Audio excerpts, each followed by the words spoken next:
사과나무 아래서 너를 기다려 별빛에 젖은 잎사귀들 속삭이고 너의 목소리처럼 바람은 부드러웠지. 기억 속에서 애셔스트에게 잠에 바퀴는 늘 소리 없이 매끄럽고 빠르게 돌아갔다. 하지만 가튼이 다가왔을 때 잠든 듯 보였지만 그는 사실 완전히 깨어 있었다. 낮은 천장의 방에서 다른 침대에 파묻힌 가튼이 코를 하늘로 치켜들고 어둠을 숭배하는 동안에도 그는 한참 동안 부엉이 소리를 들었다. 무릎의 불편함을 제외하면 불쾌하지 않았다. 이 젊은이에게 삶의 근심은 밤샘을 지새우는 동안 크게 다가오지 않았다. 사실 그는 아무것도 없었다. 문학 지망생인 변호사 지망생으로 막 입학했을 뿐. 앞날이 창창했고 부모도 없었으며 연간 400파운드의 수입이 전부였다. 그가 어디로 가든 무엇을 하든 언제 하든 무슨 상관이겠는가. 침대도 딱딱해서 열병을 피할 수 있었다. 그는 머릿맡에 열린 창문으로 스며드는 밤의 향기를 맡으며 누워 있었다. 사흘 동안 함께 걸어다닌 친구에 대한 확실한 짜증 외에는 그 잠 못 이루는 밤 애셔스트의 기억과 환상은 다정하고 그리움에 차 있으며 흥분되는 것이었다. 특히 선명하고 터무니없었던 한 장면은 그가 의식조차 하지 못했던 총을 닦던 청년의 얼굴이었다. 부엌 문턱을 향해 고개를 들었던 그 청년의 무표정하면서도 놀란 듯한 시선은 곧 사과주 주전자를 들고 있던 소녀에게로 옮겨졌다. 그 붉은 얼굴의 파란 눈, 가벼운 속눈썹, 잿빛 머리카락은 소녀 자신의 얼굴처럼 이슬 맺힌 듯 순수한 모습으로 그의 기억에 확고히 박혀 있었다. 그러나 마침내 커튼 없는 창문 너머 어둠의 사각형 속에서 그는 날이 밝아오는 것을 보았고 한 마리의 쉰 목소리로 잠이 덜 깬 까마귀의 울음소리를 들었다. 그 뒤로 언제나처럼 죽은 듯한 침묵이 이어졌고 제대로 깨어나지 못한 한 마리 검은 새의 노래가 그 고요함 속으로 모험을 떠났다. 그리고 밝아지는 빛을 바라보던 아셔스트는 잠이 들었다. 다음 날 그의 무릎은 심하게 부어올랐다. 걷기 여행은 분명히 끝난 것이었다. 런던으로 돌아가야 했던 가튼은 정오에 떠났다. 그의 비아냥 섞인 미소는 짜증의 상처를 남겼지만 그의 삐걱거리는 걸음이 도시로 향하는 길에서 멀어져 사라지는 순간 그 상처는 아물었다. 애셔스트는 하루 종일 무릎을 쉬게 했다. 유나무 현관 옆 잔디밭에 놓인 초록색 칠한 나무 의자에 앉아 햇살이 스톡과 길리플라워 향기를 농축시키고 꽃피는 건포도 덤불에서 희미한 향기가 스멀스멀 피어오르는 곳이었다. 그는 황홀한 표정으로 담배를 피우고 꿈꾸고 바라보았다. 봄의 농장은 온통 탄생의 계절이다. 새싹과 알에서 갓 나온 어린 생명들이 인간들은 그 과정을 희미한 흥분으로 지켜보며 태어난 것들을 먹이고 돌본다.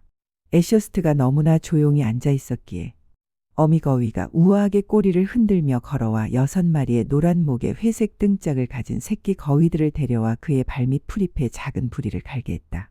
가끔 나라콤 부인이나 매건 소녀가 와서 필요한 게 없냐고 물으면 그는 미소 지으며 말했다. 아니요, 고마워요. 여기 정말 좋네요. 차 마실 시간이 되자 그들은 함께 나와 그릇에 담긴 검은 덩어리로 만든 긴 찜질을 가져왔다.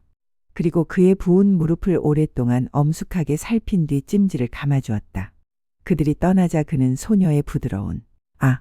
라는 탄식과 그녀의 동정 어린 눈빛, 그리고 이마에 살짝 잡힌 주름을 떠올렸다. 그리고 다시 한번 그녀에 대해 온갖 헛소리를 늘어놓았던 떠난 친구에 대한 이유 없는 짜증이 밀려왔다. 그녀가 차를 가져왔을 때 그는 말했다. 매건, 내 친구 어땠어? 그녀는 웃는 것이 예의에 어긋날까 두려운 듯 윗입술을 억지로 내리꼈다. 재미있는 신사셨어요. 우리를 웃게 하셨죠. 아주 영리하신 분 같아요. 무슨 말을 해서 웃게 하셨는데? 제가 바드들의 딸이라고 하셨어요. 바드들이 뭐예요? 수백 년 전에 살았던 웨일스 시인들이야. 제가 왜 그들의 딸이에요? 내가 그들이 노래하던 그런 종류의 소녀라는 뜻이었어. 그녀는 눈썹을 찌푸렸다. 그분은 농담을 좋아하시는 것 같아요. 제가 그런가요?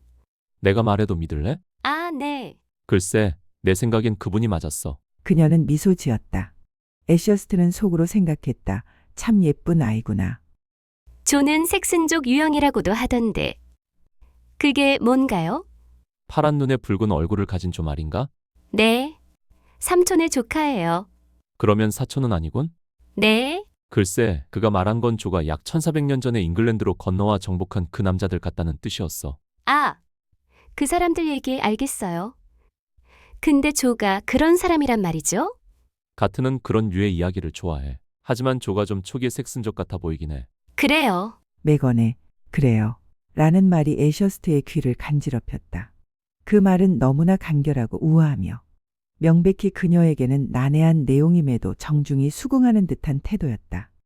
그가 다른 아이들은 모두 완전한 집시라고 했대요. 그런 말 하지 말았어야 했어요. 이모는 그 말에 웃었지만 당연히 마음에 들지 않으셨고 사촌들은 화났어요. 삼촌은 농부셨는데 농부들은 집시가 아니잖아요. 사람을 상처 주는 건 잘못된 일이에요. 애셔스트는 그녀의 손을 잡고 살짝 쥐어주고 싶었지만 그저 이렇게 대답했다. 맞아, 맥건. 그런데 어젯밤에 내가 아이들을 재우는 소리를 들었어. 그녀는 살짝 얼굴을 붉혔다. 차 좀 마셔요. 식어가고 있어요. 새로 타드릴까요? 너 자신을 위한 시간은 좀 있니? 아, 네. 난 쭉 지켜보고 있었는데 아직 그런 모습은 못 봤어. 그녀는 의아한 표정으로 눈썹을 찌푸렸고 얼굴이 더 붉어졌다. 그녀가 사라진 뒤 애셔스트는 생각했다. 내가 한 말이 그녀를 놀리는 줄 알았을까? 절대 그런 뜻이 아니었는데. 그녀는 시인이 말한 대로 어떤 남자들에게 아름다움은 꽃이며 기사도적 감정을 불러일으키는 나이에 있었다. 주변을 잘 의식하지 않는 성격 탓에 같으니 색슨족 유형이라 불렀던 청년이 마구간 문 밖에 서 있다는 걸 깨닫기까지 한참 걸렸다. 그는 더러운 갈색 벨벳 바지, 진흙 묻은 각반, 파란 셔츠 차림에 얼굴과 팔뚝이 붉게 달아올라 햇빛에 머리카락이 집해서 아마로 변해가는 모습이었다. 움직이지 않고 무표정하며 꿋꿋하게 서 있었다. 그러다 애셔스트가 자신을 바라보는 걸 알아차리자 그는 시골 청년 특유의 걸음으로 마당을 가로질렀다.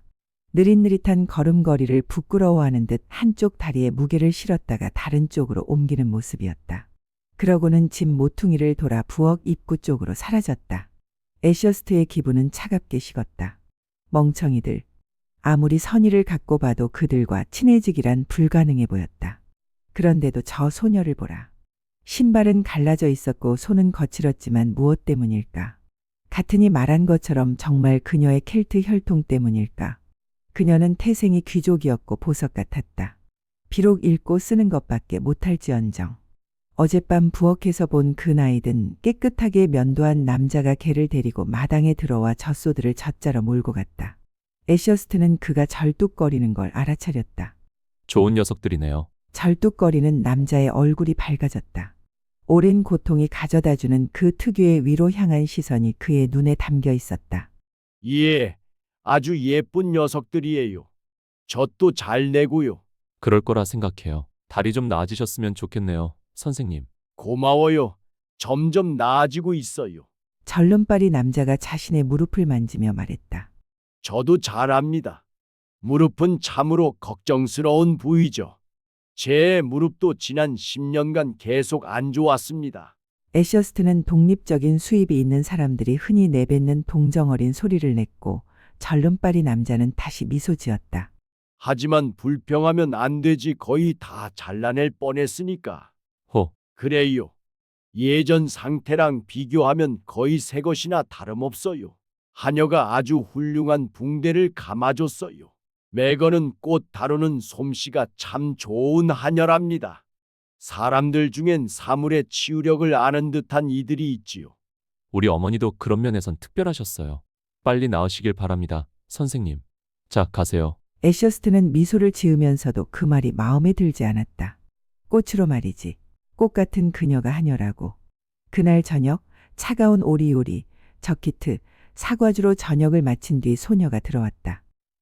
이모님이 말씀하시길 저희 메이데이 케이크 한 조각 드셔보시겠어요? 부엌에 가서 가져와도 될까? 아, 네.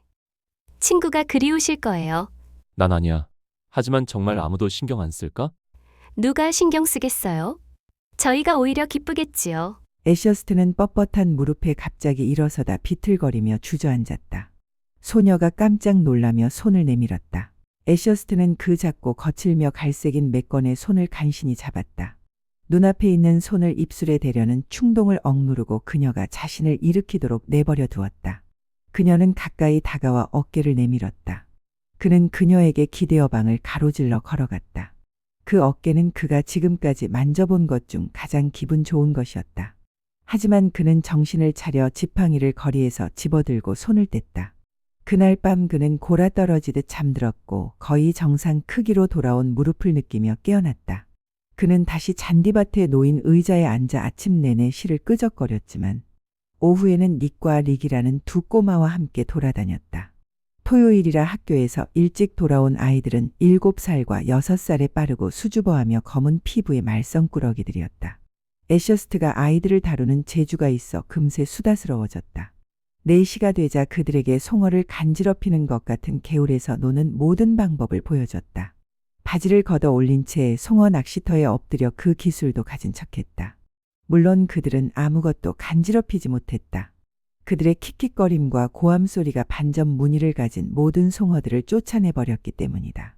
애셔스트는 너도밤나무 굴락 가장자리 바위 위에 앉아 그들을 지켜보며 뻐꾸기 소리를 들었다. 그러다 마디면서 덜 끈질긴 닉이 다가와 그의 곁에 섰다. 저 돌 위에 집시 괴물이 앉아있어. 그가 말했다. 무슨 집시 괴물? 모르겠어. 본 적 없거든. 매건이 거기 앉아있다고 하더라. 그리고 늙은 잼이 한 번 봤대. 우리 조랑말이 아빠 머리를 걷어찬 바로 그 전날 밤에 앉아있었다고. 바이올린을 켜더라. 무슨 곡을 연주해? 모르겠어. 생김새는 어때? 검은색이야. 짐 할아버지 말로는 온몸에 털이 다 나 있다고 하더라. 진짜 무서운 유령이야. 밤에만 나타나지. 꼬마 소년의 비스듬한 검은 눈이 이리저리 굴러갔다. 저를 데려가려고 하는 걸까요? 매건이 그 유령을 무서워하더라고요. 그녀가 그 유령을 본 적 있나? 아니요. 엄마는 그 유령을 무서워하지 않아요. 그렇겠지. 왜 무서워해야겠어? 엄마가 아빠를 위해 기도해요. 그걸 어떻게 알았어? 이 말썽꾸러기야? 제가 잠들었을 때 엄마가 속삭이더라고요. 하나님, 우리 모두와 애시스 씨를 축복해주세요. 내가 듣지 않은 걸 들었다고 말하는 건 작은 불량배 같은 짓이야. 소년은 잠깐 침묵했다. 그러고는 공격적으로 말했다. 난 토끼 가죽을 벗길 수 있어. 매건은 그걸 못하거든. 난 할 수 있어. 오, 그래? 이 작은 괴물아. 그게 뭐야? 남을 해치는 걸 좋아하는 사람이야. 소년은 찡그렸다. 우리가 먹는 건 그냥 죽은 토끼일 뿐이야. 그래, 닉. 미안해. 개구리 껍질도 벗길 수 있어. 하지만 애셔스트는 자리를 비운 상태였다. 우리 모두와 애셔스 씨를 신이 축복하시길. 갑작스러운 접근 불가에 당황한 닉은 다시금 킥킥거림과 함성이 동시에 터져나오는 개울가로 달려갔다. 매건이 차를 가져왔을 때 그는 물었다. 집시 괴물이란 게 뭐야, 매건? 그녀는 깜짝 놀라 고개를 들었다. 그건 나쁜 일을 가져오는 존재예요. 유령 같은 걸 진짜 믿는 거야? 난 절대 그걸 믿지 않길 바래. 당연히 안 믿죠. 그런 건 없으니까. 짐 할아버지가 본 건 조랑말이었어요. 그리고 바위 속에 유령들이 있어요. 오래전에 살았던 사람들이요. 어쨌든 집시들은 아니야. 그 노인들은 집시들이 오기 훨씬 전에 죽었어. 그녀는 이어서 말했다. 그들은 모두 나쁜 존재야. 왜? 만약 존재한다면 그들은 토끼처럼 단지 야생일 뿐이야. 야생이라서 꽃이 나쁜 건 아니잖아. 가시나무들은 심어진 적도 없는데 넌 그걸 신경 쓰지 않잖아. 내가 밤에 내려가서 유령을 찾아서 그와 이야기를 나눠볼게. 아, 안 돼. 안 돼요. 아니, 가야 해. 내가 가서 그 바위 위에 앉아 있을 거야. 그녀는 두 손을 모으며 애원했다. 제발 그러지 마세요. 왜? 내게 무슨 일이 생겨도 무슨 상관이겠어? 그녀는 대답하지 않았다. 그가 약간 화가 난 듯 덧붙였다. 그래도 아마 그들을 보지 못할 거야. 내가 곧 떠나야 할 테니까. 떠난다고요? 이모님이 날 여기 계속 있게 하시진 않을 거야. 아니요. 여름엔 항상 방을 내주기도 하거든요. 그녀의 얼굴을 응시하며 물었다. 내가 계속 머물면 좋겠어? 네. 오늘 밤 널 위해 기도할 거야. 그녀는 얼굴이 새빨개지더니 찌푸린 채 방을 나갔다. 그는 차가 푹 우러날 때까지 앉아 스스로를 저주했다. 마치 두꺼운 붓으로 블루벨 무리를 마구 짓밟은 기분이었다. 왜 그런 바보 같은 말을 했을까? 로버트 같은처럼 도시 출신 대학 멍청이어서 이 소녀를 전혀 이해하지 못하는 걸까? 약속했던 우리의 꿈들 어디로 갔니 어디로 갔니